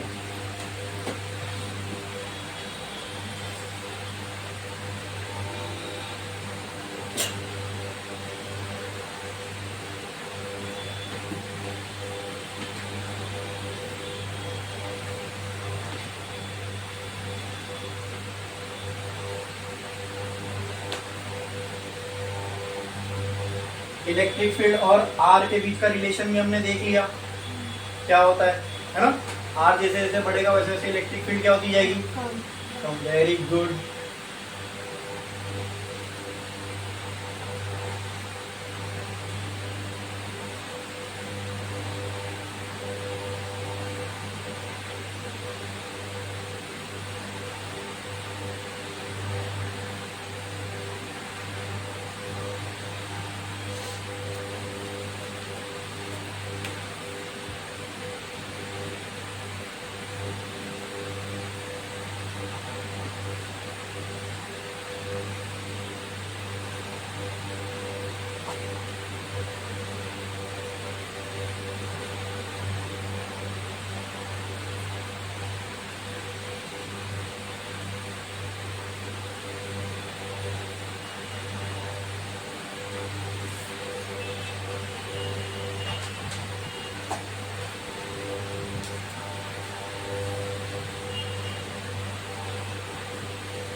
लिख के चलो बाकी है, ठीक है। हाँ, अब ये तो भाई एक चार्ज था,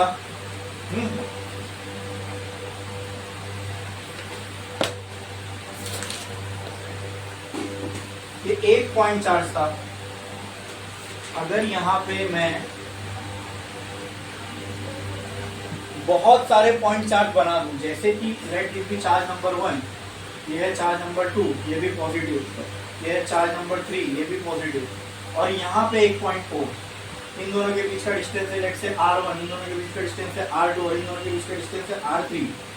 मुझे निकालना है इस पॉइंट पे net electric field at point O। बोलो क्या करेंगे? करेंगे और क्या करेंगे? Very good. यहाँ पे एक प्रिंसिपल आएगा, दैट प्रिंसिपल इज कॉल्ड, यहाँ पे एक प्रिंसिपल का हम यूज कर सकते हैं, that principle is principle of superposition, जिससे कि इस पे लगने वाली टोटल इलेक्ट्रिक फील्ड इस पे, इसकी वजह से भी लगेगी सर, इसकी वजह से भी लगेगी, इसकी वजह से भी लगेगी, तो net electric field at point O will be E1 plus E2 plus vector sum बोलते हैं इसको, क्या बोलते हैं? Vector sum. तो E1 की जगह में क्या लिख सकता हूं, बोलो? K Q, यहाँ पे Q 1 अपॉन, अरे वो नॉट और भूल जाओ ना, अभी ये पॉइंट चार्ज है, ये डिस्टेंस है, बस यहाँ इसकी वजह से यहाँ निकालना है। Electric field due to point charge, इन दोनों को भूल जाओ। अब इसकी वजह से यहाँ पे भी तो बनेगी, कितनी बनेगी? K R2 प्लस ये हो गई net electric field at this point due to these charges. ये हो गया superposition of superposition, principle of superposition for electric field. लिख लो principle of superposition for electric field.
हो गया इतना लिख के? किसी को इसमें कोई डाउट? ये पूरा हुआ? प्रिंसिपल ऑफ सुपरपोजिशन अभी हमने देखा। हाँ, इसके बाद अभी हम एक चीज देखने वाले हैं, उसके लिए मैं आपको यहाँ पे एग्जांपल दूंगा, आप मेरे को बताओ तो क्या कर सकता हूँ। ये क्या था दोस्तों, ये कहीं पे अगर ऐसा चार्ज है तो इसको कौन सा चार्ज बोलते हैं? Point charge. कौन सा चार्ज है? क्या ये सबको क्लियर है? क्लियर है। अब मैं क्या करता हूँ, इस पॉइंट चार्ज के जस्ट एकदम चिटका के एक और चार्ज, यहाँ पे चिटका के एक और चार्ज लगा देता हूँ, फिर यहाँ पे भी चिटका के एक और चार्ज, यहाँ पे भी चिटका के एक और चार्ज, ऐसे इधर इधर इधर इधर इधर इधर इधर इधर इधर इधर इधर। अब क्या ये पॉइंट चार्ज है? इसको बोलेंगे कंटिन्यूअस चार्ज। कंटिन्यूअस है ना, लाइन में एक साथ चार्ज, तो ऐसे टाइप ऑफ चार्ज को क्या बोलते हैं हम लोग? Continuous charge. क्या है ये? तो अगर मान लो इसको अपवर्ड साइड और डाउनवर्ड साइड दोनों में मैं इनफाइनाइट तक अगर इस चार्ज को लेके जाऊं, ठीक है, और अगर आप ये भी समझोगे कि यहाँ पे अगर चार्ज को अगर मैं ऊपर की तरफ नीचे की तरफ एक्सटेंड करते जाऊं, तो क्या मैं बोल सकता हूँ यहाँ मैंने एक लाइन में चार्ज को डिस्ट्रीब्यूट कर दिया। बोलो क्लियर है क्या? क्लियर है। क्या मैं बोल सकता हूँ I distributed charge in a line? क्या ये समझ रहे? समझ रहे? दैट इज वाई ऐसे डिस्ट्रीब्यूशन ऑफ चार्ज को बोलते हैं लीनियर डिस्ट्रीब्यूशन ऑफ चार्ज। इसी वर्ड में आ रहा है देखो, लाइन। हाँ, मतलब यहाँ पे चार्ज कैसे अरेंज होंगे? अब एक लाइन में चार्ज अरेंज है तो जाहिर सी बात है एक तो होगा नहीं, तो इस फॉर्मेशन ऑफ चार्ज को क्या बोलेंगे? Continuous charge. यहाँ पे कोई एक पॉइंट चार्ज नहीं है, चार्ज का कंटिन्यूअस फ्लो है। ठीक है, क्लियर है। And what is linear distribution of charge, वो समझ में आया? जब यही कंटिन्यूअस चार्ज एक लाइन में रखे हुए हो तो हम इस डिस्ट्रीब्यूशन को क्या बोलेंगे? Linear distribution. बोलो क्लियर है? बोलो क्लियर है। अब मैं क्या करता हूँ, ये लाइन जितनी बड़ी है ऐसी सेम टू सेम, और लेट अस अज्यूम ये पूरे चार्ज का डिस्ट्रीब्यूशन यहाँ इनफाइनाइट तक जा रहा है, यहाँ इनफाइनाइट तक जा रहा है, तो कहना इसे this charge is linearly distributed in infinite on both side? हाँ बोलो, बोल सकता हूँ, बोल सकता हूँ, बोलो। क्या इसकी वजह से भी एक इलेक्ट्रिक फील्ड बनेगी?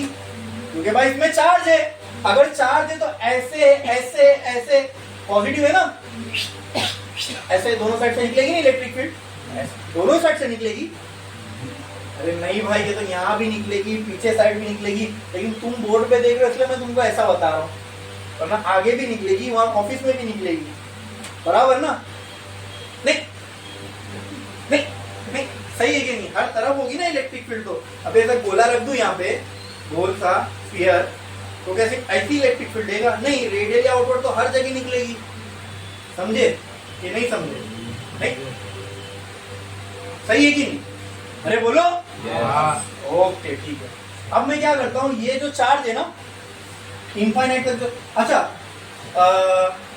कंटिन्यूअस चार्ज है, लीनियरली डिस्ट्रीब्यूटेड है, क्या इसकी वजह से इलेक्ट्रिक फील्ड बनेगी? हाँ सर ऑब्वियसली बनेगी, हर तरफ ऐसे ऐसे बोला।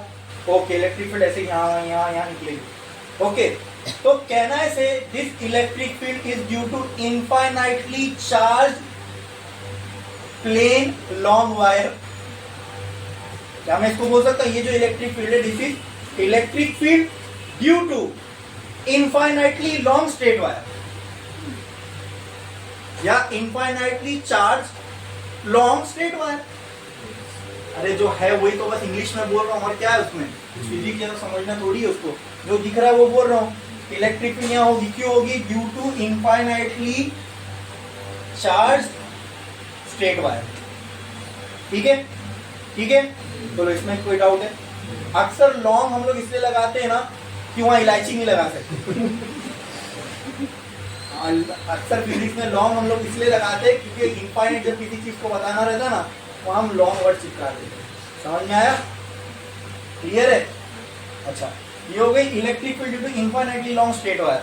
अब एक काम करते हैं, ये जो है ना इसको ऐसी कॉपी करो, इसके बाजू में पेस्ट कर दो, इसकी कॉपी करो, ऐसी बाजू में पेस्ट कर दो। अब ऐसी यही चीज को इनफाइनाइटली यहाँ एक्सटेंड कर दो, इनफाइनाइटली यहाँ एक्सटेंड कर दो। अब ये सीधे एक लाइन में नहीं है, अब इसने पूरा एक एरिया ऑक्यूपाइड कर लिया, एक प्लेन में बैठ गया ना ये। हाँ, ये प्लेन तो सर ऐसा होता है, ऐसा प्लेन का मतलब मैंने बताया ना, प्लेन क्या होता है? दो डायमेंशनल सरफेस को प्लेन बोलते हैं, इसके दो डायमेंशन है, एक लेंथ और एक। तो अगर मैं इसको ऐसी कॉपी पेस्ट इस साइड, यही सेम लाइन को यहाँ भी एक्सटेंड कर, ये सेम लाइन जो दिख रही है साइड में रखा, साइड में रखा, साइड में रखा, ऐसी यहाँ पे किया, ऐसी वहां पे किया, तो इसकी एक लेंथ और एक ब्रेड्थ होगी ना। हाँ, तो एक शीट बन गई चार्ज की। ये चार्ज, अभी तक तो ये चार्ज का वायर था, वो करने पे ये पूरा क्या बन जाएगा? चार्ज की शीट बन जाएगी। तो कहना है से दैट, अच्छा वो चार्ज की शीट बनी तो क्या चार्ज तो है ना उस पे, अब शीट बन गया। रिपल नहीं होगा पॉजिटिव पॉजिटिव? रिपेल जरूर होगा, ठीक है, लेकिन अब हमने ये चार्ज का पूरा कंटिन्यूएशन एक साथ रखा हुआ है, ठीक है, तो इसकी वजह से ये पूरा एक नेट इफेक्ट। अभी जैसे मान लो कि पहले तो ना आप ये भी चीज समझो कि ना पॉजिटिव चार्ज और नेगेटिव चार्ज किसी चीज पे क्यों होता है।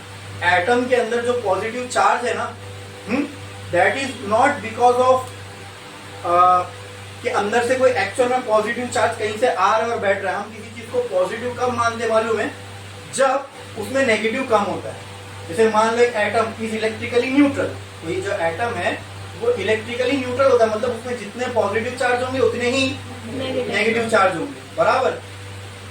किसी चीज को पॉजिटिव चार्ज हम कब मानते मालूम है? जब उसमें से नेगेटिव का चार्ज कम हो जाए, तब उसको हम लोग क्या मानते हैं? पॉजिटिव। तो ये जितनी भी चीजें पॉजिटिवली चार्ज दिख रही है, ये मत समझना कि यहाँ पे कहीं से प्रोटॉन आ गया, क्योंकि एटम के अंदर पॉजिटिव चार्ज कौन लाता है? प्रोटॉन। ये सारे जो एक साथ है यहाँ पॉजिटिव चार्ज है, मतलब ये पॉजिटिव चार्ज है, इसका मतलब क्या? यहाँ से इनमें से क्या कम हुआ होगा? नेगेटिव चार्ज कम हुआ होगा, ठीक है। और जो आपने कहा कि ये एक दूसरे से रिपेल होंगे, हाँ ये एक दूसरे से जरूर रिपेल होंगे, लेकिन बाय सम मीन्स हमने इनको एक साथ रखा हुआ है, ठीक है, ताकि ये एक क्या बना सके? लॉन्ग। जैसे एग्जांपल हो ना वायर करंट, इसके अंदर लाइन से मतलब अंदर अंदर इलेक्ट्रॉन रिपेल कर रहे होंगे, लेकिन क्योंकि एक साथ बहुत लंबी उनकी कतार है, हम उनको वायर जैसा अज्यूम करें, मतलब यहाँ पे क्या चार चार चार चार चार चार चार बहुत सारे चार्ज है, ठीक है, अंदर ही अंदर आपस में एक दूसरे को रिपेल करेंगे वो, लेकिन सब एक साथ है, एक साथ आपस में रिपेल करे, लेकिन एक साथ उनकी इतनी बड़ी इलेक्ट्रिक फील्ड भी तो बनेगी। समझे? समझा? पक्का? बढ़ू आगे? चलो, अब इसको मैंने बोला ना, ये लाइन को मैंने यहाँ तक पूरा एक्सटेंड किया, यहाँ तक किया। अब ये क्या हो गई, ये एरिया में डिस्ट्रीब्यूट हुआ, तो इसको बोलते हैं एरियल डिस्ट्रीब्यूशन ऑफ चार्ज। क्या बोलते हैं? अब यहाँ हमने पढ़ लिया एरियल डिस्ट्रीब्यूशन ऑफ चार्ज। अब नेक्स्ट हम लोग जो चार्ज डिस्ट्रीब्यूशन पढ़ने रहे, सरफेक्सल डिस्ट्रीब्यूशन ऑफ चार्ज। अभी एरियल पढ़े ना, नेक्स्ट कौन सा पढ़ेंगे? सरफेक्सल नहीं, एरियल, AR ऐसा ही लिखता हूँ मैं, एरियल। ठीक है, वैसे तो एरियल ऐसा होगा, लेकिन तुमको एरिया समझाने के लिए इसमें नाम आ रहा है एरिया। ठीक है, तो इसको बोलते हैं एरियल डिस्ट्रीब्यूशन ऑफ चार्ज। क्यों? क्योंकि अब चार्ज किसमें डिस्ट्रीब्यूट हो गया? लाइन में नहीं, एरिया में। किसमें? और एरिया कब होती है? जब किसके दो डायमेंशन हो, लेंथ और ब्रेड्थ। हाँ, तो ये लेंथ और ब्रेड्थ में डिस्ट्रीब्यूट हो गया। बोलो क्लियर है? उस टाइप के चार्ज डिस्ट्रीब्यूशन को बोलते हैं एरियल डिस्ट्रीब्यूशन ऑफ चार्ज। तो देखो, पहले हमने वन डायमेंशन देखा चार्ज का distribution, one dimension distribution in line. फिर हमने two dimensional distribution of charge देखा विच वाज इन एरिया। तो अब कौन सा सेंस बनता है? Three dimension. अगर थ्री डायमेंशन में कोई चीज हो तो वो लाइन ऑक्यूपाई करेगी एरिया या वॉल्यूम। तो थर्ड जो डिस्ट्रीब्यूशन है that is volume distribution of charge. ठीक है, क्लियर है? बराबर। तो जब किसी चीज की पूरी वॉल्यूम में, जैसे मान लो एक स्फीयर है और इस स्फीयर में अंदर से लेके बाहर तक पूरा चार्ज भरा हुआ है, तो ऐसे को बोला जाता है वॉल्यूम डिस्ट्रीब्यूशन ऑफ चार्ज। इसकी पूरी वॉल्यूम में, जैसे मान लो ये स्फीयर है और स्फीयर के अंदर अंदर अंदर अंदर पूरा पूरा पूरा पूरा पूरा पूरा पूरा पूरा पूरा पूरा पूरा पूरा पूरा पॉजिटिव चार्ज है बराबर। तो ऐसे चार्ज डिस्ट्रीब्यूशन को हम लोग क्या बोलेंगे? Volume distribution. क्लियर है? समझ में आया? समझा कि नहीं समझा? तो तीन तरह के मैंने आपको चार्ज का डिस्ट्रीब्यूशन समझा। पहले तो हमने पॉइंट चार्ज देख लिए थे। अब पॉइंट चार्ज को ऊपर नीचे एक्सटेंड कर दो इनफाइनाइट तक, तो ये हो जाएगा लीनियर डिस्ट्रीब्यूशन ऑफ चार्ज। उसी लीनियर को इस साइड पूरा एक्सटेंड कर दो, हो जाएगा एरियल डिस्ट्रीब्यूशन ऑफ चार्ज। और किसी अगर वॉल्यूम में, जैसे स्फीयर जैसी कोई चीज है, सिलेंडर जैसी कोई चीज है, उसमें अंदर से बाहर तक पूरा एकदम फुल्ली पैक्ड आपने चार्ज को भर दिया, तो ये क्या हो गया? Volume distribution of charge. मतलब पूरी वॉल्यूम में अब चार्ज डिस्ट्रीब्यूट हो गया। आई बात समझ में? और तीनों को ही हम अज्यूम करते, तीनों को, और लेट अस अज्यूम कि अभी एक इनफाइनाइट तक क्यों अज्यूम कर रहा हूं? देखो, चार्ज होता है बहुत छोटा, बहुत छोटा। ठीक है, तो इतने से एरिया में भी अगर हमने चार्ज को डिस्ट्रीब्यूट कर दिया ना, तो खरबों चार्ज हो जाएंगे। हमारे लिए वो चीज इनफाइनाइट जैसी होगी। जैसे एग्जाम्पल, मेरे लिए ये बोर्ड इनफाइनाइट है क्या?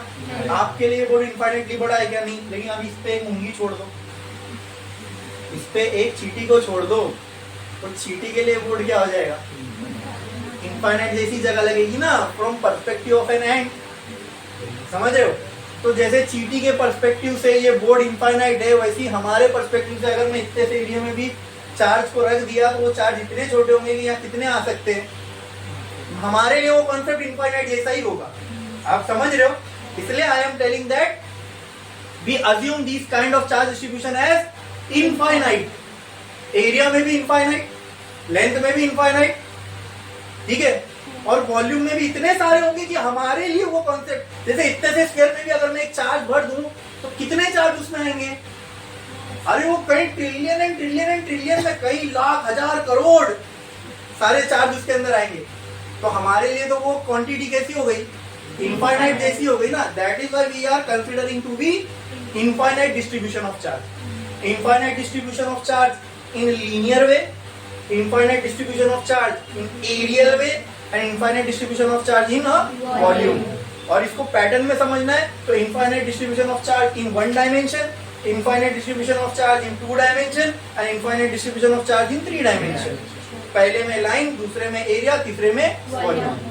अच्छा, अब आप ये समझो कोई चीज इनफाइनाइट है। क्या है? इनफाइनाइट। अभी मैं यहाँ पे तीनों डिस्ट्रीब्यूशन बनाता हूँ, ठीक है। लीनियर डिस्ट्रीब्यूशन ऑफ चार्ज, ठीक है। तो बोलो लीनियर डिस्ट्रीब्यूशन ऑफ चार्ज कैसा दिखेगा? वायर जैसा। तो मान लो यहाँ एक वायर है, ठीक है, और इसमें पूरा का पूरा क्या है? पॉजिटिव चार्ज भरा है। And for us let's say the number of charge inside is like infinite. ठीक है, तो हम मान लेंगे इसमें क्या है, इनफाइनाइट नंबर ऑफ चार्ज। ठीक है, दूसरा कौन सा है, एरियल डिस्ट्रीब्यूशन ऑफ चार्ज।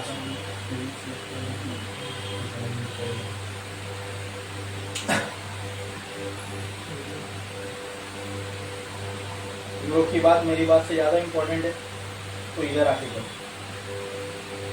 सब सुनेंगे। अगर नहीं है एकदम चुप हो जाए। डाउट पूछ रहे थे, फिर क्वेश्चन था। ठीक है, मेरे को एक बात बताओ, अंधा अंधे को रास्ता बता सकता है? दो अंधे आपस में मिले और एक दूसरे को बोला मुझे रास्ता दिखा सकता है क्या? तो आप लोग दोनों ही अंधे हो, तो आपको अगर सवाल पूछना है तो किससे पूछना चाहिए? हाँ, फिर बात खत्म ना। तुमको जब कोई सवाल है तो मेरे से पूछो, आपस में डिस्कस करके क्या फायदा है? यहाँ मैं खड़ा हूँ ना, जब नहीं हूँ तब आपस में डिस्कस करो, फिर डाउट आएगा तो जब मैं मिलूंगा तब पूछना, लेकिन now is not the time to discuss आपस में, समझे? वरना मैं तो अपना रूल फॉलो करूंगा। मैंने क्या कहा, मेरी बात सबसे इंपॉर्टेंट है, मैं बोलूंगा तब कोई नहीं बोलेगा। तो अगर तुम बोलोगे तो मैं चुप हो जाऊंगा। फिर देखो वहां मैंने लिख के लाया, मुझे ये 3 घंटे में कितना कंटेंट कवर करना है, वो होता ही है, वो 3 घंटे में होएगा, ये मुझे मालूम है। तो अगर मेरे यहाँ 10 मिनट चुप रहने में वेस्ट हुए तो वो 10 मिनट का जितना कंटेंट है ना, वो पूरी जिंदगी में मैं कभी नहीं कराऊंगा तुमको, ये याद रखना। ठीक है, और बता के जाऊंगा कि देखो इतना पार्ट छूट गया, ये मेरे को कराना था। ठीक है, तो मेरी प्लानिंग पूरी है एकदम up to the last minute. ठीक है, मैं जो 10 मिनट का ब्रेक देता हूँ वो भी नफा हुआ है। ठीक है, उसी को मिला के मेरा पूरा 3 घंटे में क्या करूँगा मुझे मालूम है। तो मैं ऐसा टीचर नहीं जो आया, खड़े हुआ, कुछ भी पढ़ा, कुछ भी निकल गया। तो मैं I put too much effort in my teaching, even content में और जो मेरा टाइम है यहाँ पे उसमें। ठीक है, मुझे वक्त पे भी कंप्लीट करना है और अच्छे से भी कंप्लीट करना है, बराबर। तो अननेसेसरी जो मैं अभी बोल रहा हूँ ये अननेसेसरी है, इसमें मेरा ना फायदा ना आपका, ना मुझे अच्छा लगता है ना आपको अच्छा लगेगा। तो ये दोबारा नहीं हो, ये ध्यान दो। ठीक है, आपस में डिस्कशन नहीं होना चाहिए तो नहीं होना चाहिए, समझे? मैं चाहे यहाँ देखूं या यहाँ रहूं, क्लियर है? हाँ, दूसरा कौन सा डिस्ट्रीब्यूशन चार्ज है? Areal distribution of charge. ठीक है, तो एरियल डिस्ट्रीब्यूशन कुछ ऐसा शीट जैसा दिखेगा। ठीक है, एंड लेट्स अज्यूम जैसे ये यहाँ पे इनफाइनाइट, यहाँ भी इनफाइनाइट, तो लेट्स से यहाँ भी इनफाइनाइट और यहाँ भी इनफाइनाइट, ये हो गया एरियल डिस्ट्रीब्यूशन ऑफ चार्ज। और तीसरा डिस्ट्रीब्यूशन ऑफ चार्ज कौन सा होगा? Volume distribution of charge. ठीक है, तो वॉल्यूम डिस्ट्रीब्यूशन ऑफ चार्ज में जैसे एक हम लोग स्फेरिकल शेप पकड़ लेते हैं, सिलेंड्रिकल ले सकते हैं, कोई भी वॉल्यूम ले सकते हैं, तो इजी पड़ता है हमको। इसके लिए हमने क्या ले लिया?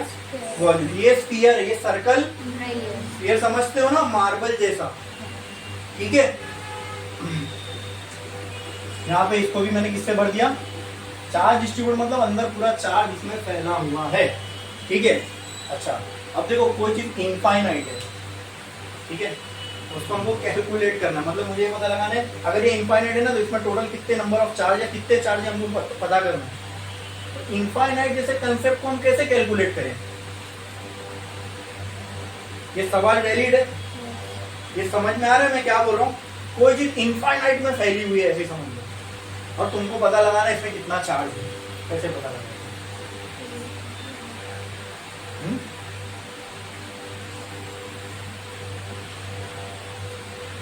इसके लिए हम लोग एक अप्रोच इस्तेमाल करते हैं, वो अप्रोच बताता हूँ क्या है, सुनो। बजाय पूरी शीट के चार्ज निकालने के हम लोग क्या करते हैं, उसके एक यूनिट एरिया या यूनिट लेंथ के पे चार्ज निकाल। यूनिट का मतलब क्या? देखो ये पूरी मेरे लिए इनफाइनाइट जैसी है, ऐसे समझ लिया इनफाइनाइट लॉन्ग वायर है। मैं क्या करता हूँ, मुझे इनफाइनाइट तक नहीं पहुंच सकता, मैं किसी भी तरीके से नहीं निकाल सकता, तो मैंने क्या दिमाग लगाया मालूम है? मैं बोला मैं यहाँ से यूनिट लेंथ काट लेता हूँ। यूनिट लेंथ का मतलब क्या? जैसे मान लो मैंने 1 सेंटीमीटर या 1 मीटर वायर काट ली, हाँ ये सेंस बनता है सर, हाँ 1 सेंटीमीटर में कितना, चलो ये छोटा सा, ये हम लोग पता लगा सकते। तो अगर 1 सेंटीमीटर में, मिसाल के तौर पर, एग्जांपल के तौर पर मैं बोल रहा हूँ, अगर 1 सेंटीमीटर में इसमें 10 चार्ज है तो 2 सेंटीमीटर में कितने होंगे? 20, 3 में 100 में 1000। इजी हो गया।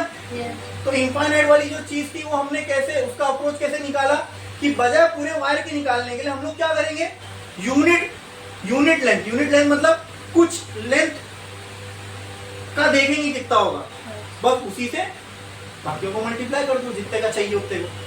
आई बात समझ में? तो कहना से यहाँ पे मुझे चार्ज निकालना है पर यूनिट लेंथ, तो इसको कुछ नाम देना पड़ेगा। इसको हम रिप्रेजेंट करते हैं लैम्डा से। क्या बोलते हैं? इस लैम्डा का नाम है लीनियर चार्ज डेंसिटी। समझे? हाँ, अब मेरे को पूरी वायर का मैं नहीं निकाल सकता था, तो मैंने क्या कर लिया, एक यूनिट लेंथ ले लिया, उतने पे मैं चार्ज निकालूंगा। और इस कॉन्सेप्ट को मैंने एक नाम दे दिया। इसकी नीड क्यों बड़ी समझ में आया ना? इनफाइनाइट जैसी चीजों के लिए हम ये सब नहीं निकाल सकते, तो उसके लिए हमने क्या किया, एक छोटा सा टुकड़ा निकाल दिया। एंड दैट उसमें कितना चार्ज है वो पता करूंगा। That is why we are calling it as linear charge density. अब ऐसे ये एरिया पूरा इनफाइनाइट तक फैला हुआ है, इनफाइनाइट तक मैं निकाल सकता हूँ क्या? तो मैं क्या करूंगा, एक छोटा सा एरिया निकाल लूंगा। उस एरिया को क्या एरिया बोलूंगा मैं? Unit area. 1 mm² का निकाल लो, 1 cm² का निकाल लो, 1 m² का निकाल लो, जो अपने लिए कन्वीनियंट है नीचे हम लोग उतना एक एरिया निकाल लेंगे। तो मैं क्या निकालूंगा, चार्ज पर यूनिट एरिया।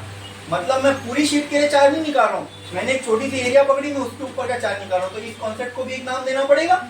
हाँ, दैट इज कॉल्ड एज, इसको क्या बोले, इसको क्या बोलेंगे, एरियल चार्ज डेंसिटी। बोलो ये समझा? हाँ, और इस सिंबल को क्या बोलते हैं, सिग्मा। क्या बोलते हैं, सिग्मा। ठीक है, बताइए। अब यहाँ पे आप लोग बताओ क्या है, वेरी गुड। एंड जब भी किसी चीज के डिवीजन में वॉल्यूम है ना, उसको हम वॉल्यूम डेंसिटी बोलते हैं, उसको रिप्रेजेंट करते हैं रो से।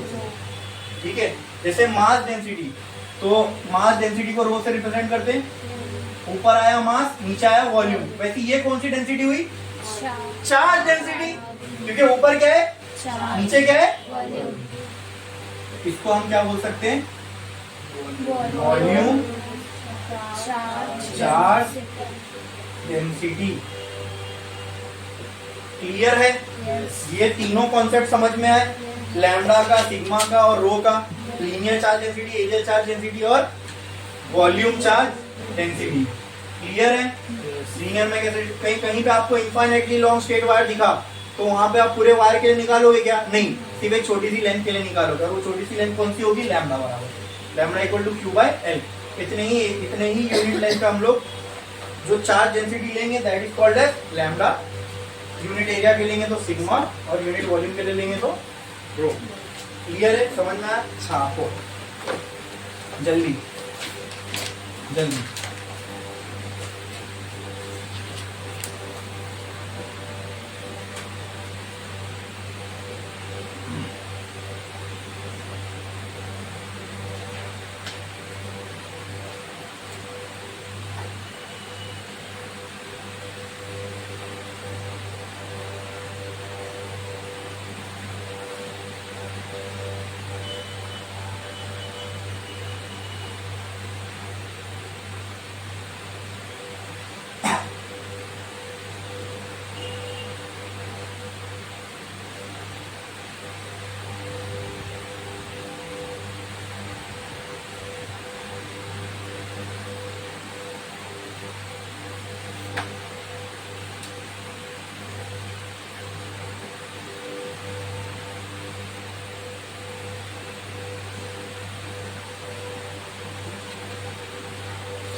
इसको आप ये भी लिख सकते हो, charge distribution in 1 dimension, second वाला चार्ज डिस्ट्रीब्यूशन इन 2 डायमेंशन, और थर्ड वाला charge distribution in 3 dimension, 3D। लिखो।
हो गया लिख के? कितने लोगों का बाकी है?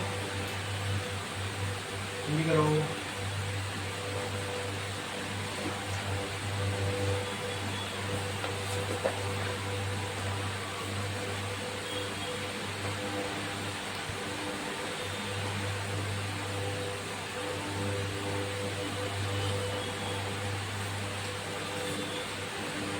ठीक है, तो